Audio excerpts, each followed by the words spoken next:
नाशिकमध्ये मोटारसायकल चोरीचे 9 गुन्हे उघड, 7,30,000च्या 12 दुचाकी जप्त.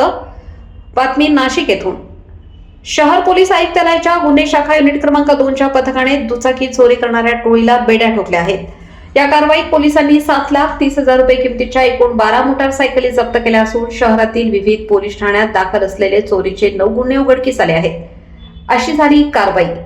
11 मार्च 2025 रोजी गुन्हे शाखा युनिट क्रमांक 2चे अधिकारी आणि कर्मचारी गस्तीवर असताना त्यांना एका गुप्त बातमीदाराकडून माहिती मिळाली. अजिंठा हॉटेलजवळ 2 तरुण चोरीची मोटारसायकल विकण्यासाठी येणार असल्याची खात्रीशीर माहिती मिळताच पोलिसांनी महानगरपालिकेच्या पाण्याच्या टाकीजवळ सापळा लावला. यावेळी पोलिसांनी रितेश भगवान सुबर, अशोकनगर, सातपूर याला एका विधी संघर्षित बालकासह ताब्यात घेतले. त्यांच्याकडे सखोल चौकशी केली असता त्यांनी शहराच्या विविध भागातून दुचाकी चोरल्याची कबुली दिली.